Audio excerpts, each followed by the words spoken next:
Hi, it's Mocienne Petit Jackson. Welcome to my channel. It's the end of the day here in Utrecht.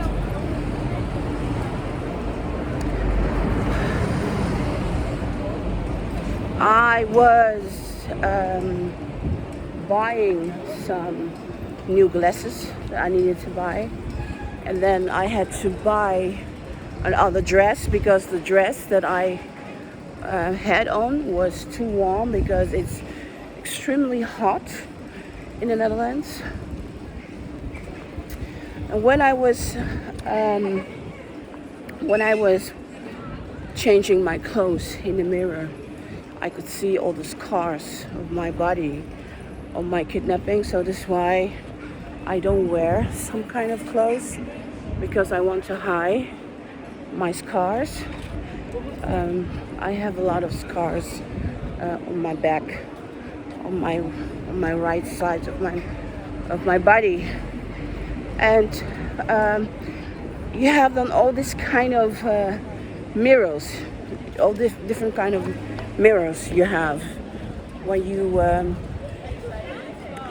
go and buy clothes. You can see all the size of your body, and I realized that it still hurt. That even after 38 years, it really hurt to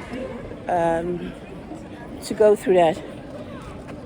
I hear someone with a djembe. I think he's one of my street musician friends. Going to see if it's him. But even after all these years that I have my scars on my body, it still hurts. Really hurts to see them.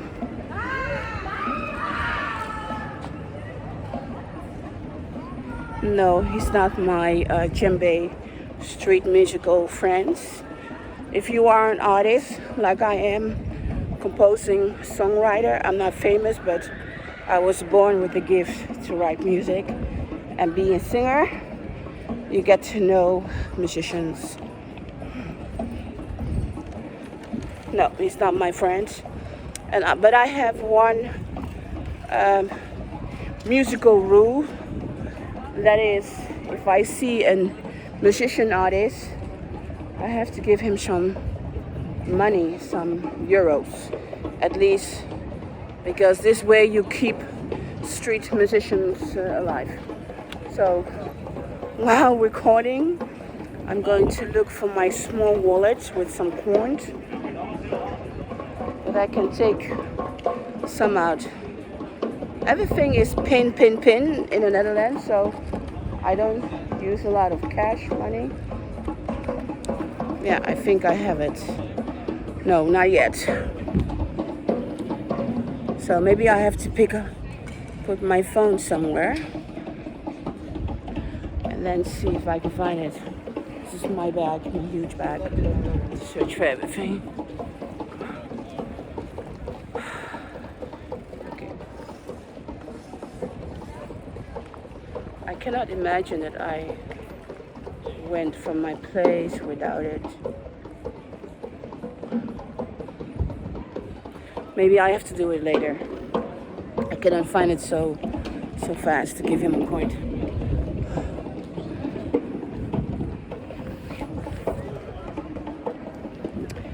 But what I really wanted to say is that I have all the scars on my body, and I just saw them again through all these mirrors, and then I'm thinking I have them because Michael Jackson is my father. This is why I have them. And some people, they will like me to think that I'm living in a delusional world where I created this fantasy that I want Michael Jackson to be my father. So when I look at my scars on my body, I know I have them because Michael Jackson is my father, and I remember the pain of each of them, that Michael Jackson is my father. So I don't like shopping.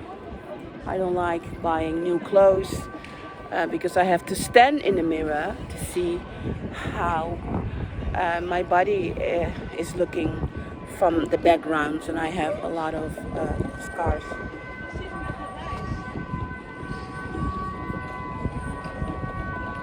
You see our gorgeous architecture, a building with all different kind of color of glass. That's really phenomenal, don't you think? You also have a lot of kind of streets like this in Japan. So we Dutch people, we know how to steal good materials. So it's really nice. And from far distance, you can see the musician very far. So anyway, today it was so hot, and the dress that I was wearing really was killing me because it was too hot. So I had to go and buy a new one, and I saw my scars very well again. And I always get emotional about that. So I think, this is something that I really want to share with my followers, that I get very emotional about this kind of things. I was looking for a shop to buy some water. Normally when I go out, I take water with me, but this time I was a little bit panicked. Yesterday evening, I had to save someone's life. Even I don't work as a healthcare professional, because someone was crossing the sparrow road while a train was coming within 3 minutes, and that person is addicted to drugs, really heavy mental person. So I had to get him from the train road. I had to get him. So yesterday night I didn't sleep well. I'm a professional health caregiver, and in the law it says that you have to help people who are in danger. And so I helped. As a good citizen, I helped. And I have decided that in the future, if I see another nutcase going in front of the train, that the train is coming within 3 minutes, that I'm not going to play Miss Robin Hood anymore. So yesterday I made up my mind, if the government want to punish me for that I don't want to save any more life of this kind of people, then it's up to them. He was a totally drug addict, addicted, heavy on drugs. And, and I had to save him. And so last night I didn't have a good night of sleep. So today I'm a little bit cranky, and it brings me back really some harsh memories, realizing that the Dutch government never did anything to save me when I was in an adoptive family, when I was abused, and when I was sexual abused, normal abuse in my boarding school time. Every human being could do everything to me what they want. I was alone, I was standing alone. And then I'm here coming from the station, and I have to help a totally nutcase, saving his life. And he was just out of the spurway, and then the train came. It was really within 3 minutes. It was a fast train. So I just saved him on time. And it made me feel very upset, because I was like, I'm saving this life. No one have ever saved me, For the 38 years that I'm here in this country, I only faced political brutality and physical abuse, mentally abuse, and I had to deal with it all with myself, alone. And then, in my free time, I have to go and save some nutcase, because he's totally on drugs, doing illegal things in the middle of the street. But I knew that no one was moving. I know if I didn't do it, that we would just see a person die. So yesterday, when I was in my bed, I said to myself, you know what? Next time something like this happens, I just turn around and walk away, and the other people can see someone go dying, because I'm not going to be a Robin Hood anymore in this society of world where nobody give a bleep bleep about me and my well-being, because I'm a victim of this incredible system that's very racist and a lot of political brutality I've been facing, going through for the last 38 years. And I don't want the rest of my life to be that I have to save people who want to take the risk being killed by a train, That's not the way that I want to live. Some people say, oh, good, you saved this guy, you saved this life, man. You saved the life of this man. Oh, good for you. Oh, you're so brave, blah, blah. And I was thinking, I don't give a fuck. I was really, fuck it. I really think I don't give a fuck about it. Why should I care about you thanking me, for saving a life? So yesterday I was in my bed. I couldn't sleep. So I didn't sleep. And I wake up and I said to myself, I'm not going to be in Robin Hood, saving all these kind of idiots, risking my life for what, for who? I was there 9/11 in New York. I just left, and some of my dear friends were at a trade center selling goodies. Beautiful African black men who took of their family in the Caribbean, and a beautiful guy, Anthony, who brought me to the airport, JF Kennedy, that day, 9/11, early in the morning. And I just fly away just 1 hour before 9 o'clock, 9/11. And if anything happened like this ever in a country, I would give my life to help others. I would do everything to help innocent people. I will help. God, I pray that we in this country, we would not have to go through anything like that. But with all this problem and political brutality that is in the world, I think we will get it. The Dutch government, this Dutch country, will probably have to deal with some kind of huge trauma like that, because they do it everywhere, and we haven't get our part yet, so always scared. But I as a person that travels a lot, I have always told myself, if anything like that happen, I will give my life to save others.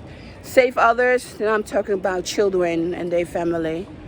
I will do my best, because then we are one for one, But the situation yesterday night really made me think that I don't want to save drug addicts.